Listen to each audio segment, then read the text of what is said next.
Madanapalle files దగ్ధం కేసును సిఐడికి అప్పగిస్తూ AP DGP Dwaraka Tirumalarao ఆదేశాలిచ్చారు. 2 రోజుల్లో ఫైల్స్ కేసు వివరాలు మొత్తం సిఐడికి ఇవ్వాలని ఆదేశించారు. గత నెల 21న సబ్ కలెక్టరేట్ ఆఫీసులో అనుమానాస్పద రీతిలో ఫైళ్లు దగ్ధమయ్యాయి. ఈ ఘటనకు సంబంధించి 9 కేసులు నమోదు చేశారు.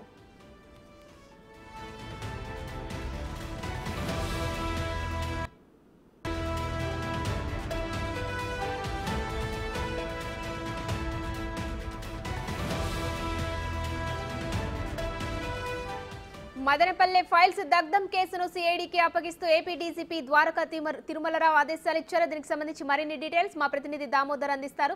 దామోదర్, కేసును సిఐడికి అప్పగిస్తూ ఏపీ డీజీపీ ద్వారకా తిరుమలరావు ఆదేశాలు ఇచ్చారు. మరి సిఐడి నెక్స్ట్ స్టెప్ దీనిపై ఎలా ఉండబోతుంది? గత నెల 21వ తేదీ మదనపల్లి సబ్ కలెక్టర్ కార్యాలయం అర్ధరాత్రి 11:20 దగ్ధమైంది. తర్వాత మరుసటి రోజు ఈ విషయంలో సీరియస్ గా స్పందించిన ముఖ్యమంత్రి చంద్రబాబు నాయుడు ఏపీ ద్వారకా తిరుమలరావుతో పాటు AP CID chief Ravishankar Ayyanar ను పరిశీలనకు పంపారు. వారు పరిశీలన సందర్భంగానే ఇది కుట్రకోణంతో జరిగిన కుట్రకోణంతో జరిగిందని నిర్ధారించారు.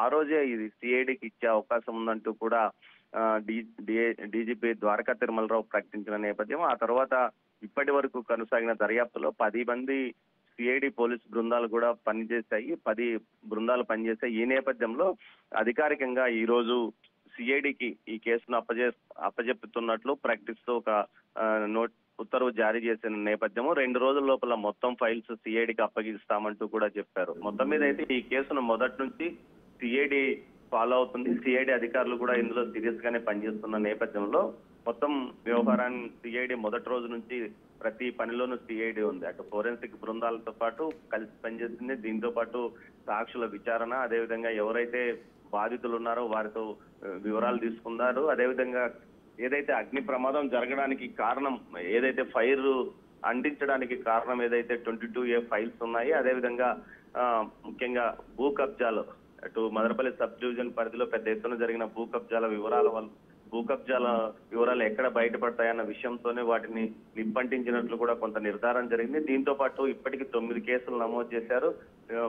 పెద్దిరెడ్డి రామచంద్రారెడ్డి ముఖ్య అనుచరుడైన Madanapalle municipal vice chairman Jinka చలపతితో పాటు మాజీ ఎమ్మెల్యే నవాజ్ బాషా, పెద్దిరెడ్డి సోదరుడు ద్వారకనాథన్ రెడ్డి కూడా ఈ కేసులో ఉన్నట్లు సమాచారం. అయితే దీనికి సంబంధించి వీరు బెయిల్ కోసం ముందస్తు బెయిల్ కోసం ఇప్పటికే మదనపల్లి కోర్టును కూడా ఆశ్రయించిన నేపథ్యంలో సిఐడికి ఈ కేసును అప్పగించారు.